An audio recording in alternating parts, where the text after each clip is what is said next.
with England making hay on day 2 and only 3 wickets down, the home fans and batsmen could only really expect more of the same on day 3.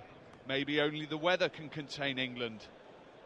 Rain did affect the morning session, but with the players back out, Eoin Morgan reached his 4th Test 50. The Middlesex batsman perhaps fortunate after being dropped on 17 and 43. The Indian attack did move the ball around in the overcast conditions, but could not stop the 4th wicket moving past 100. Alastair Cook had averaged 5 from the first 2 tests against India, but more than made up for those uncooked-like stats with his 2nd Test double ton. The landmark coming off 378 balls.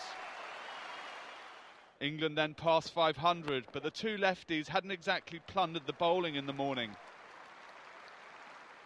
And when more rain brought an early lunch, the pair had only added 47 runs in the first session. The hosts reached 503 at lunch. Cook on 206 and looking for lots more runs. Morgan 66 not out and chasing his 2nd Test 100. India having bowled better in the conditions, but the figures still making horrendous reading for Duncan Fletcher and his coaching staff. Not a terrible session for the tourists, but they urgently need wickets.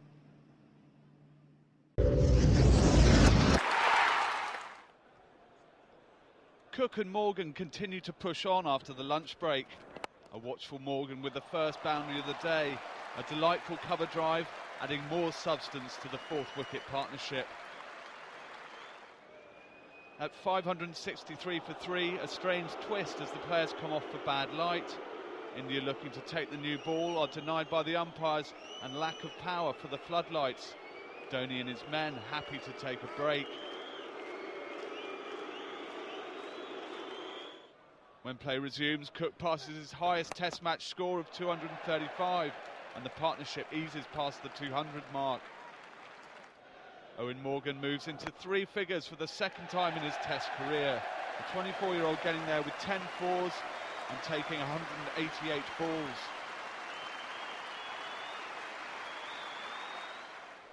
Suresh Raina eventually breaks the partnership. Morgan holding out to Virender Sehwag at short extra cover for 104. The 4th wicket adding 222 runs and England 596 for 4. Ravi Bopara came in with everything to lose, and lose he did. The Essex man LBW for 7 off the bowling of Amit Mishra and not likely to bat again in this match. England now 605 for 5. Alastair Cook reaches 250 runs. The opener totally at ease with the Indian bowling and still going.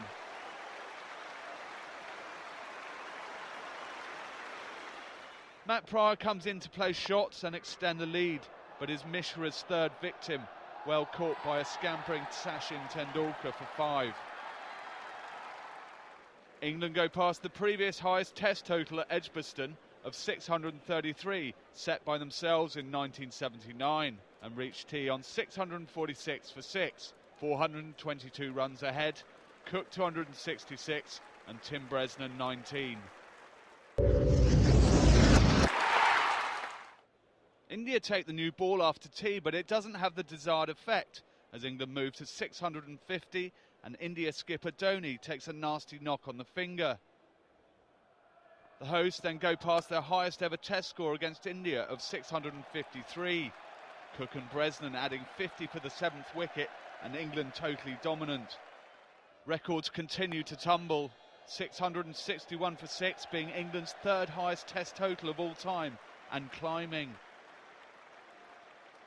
Another short break for light disrupts the flow briefly, but when Cook and Bresnan return to the crease, England passed the 700-run mark for the first time since 1938. Bresnan bringing it up alongside his 50 with a big 6 over long on. Alastair Cook can't quite get to the treble ton, falling for 294 after slicing to Raina at 3rd man. A great innings, and finally Strauss makes the declaration at 710 for 7 and a huge lead of 486 for India to chase down in order for England to bat again. With 13 overs still available in the day, England make the perfect start.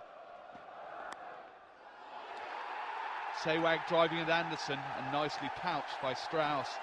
The opener suffering the ignominy of the king pair. Rahul Dravid and Galton Gambia survived to the close on 18 and 14 respectively, despite a massive appeal against Gambia that was probably hitting.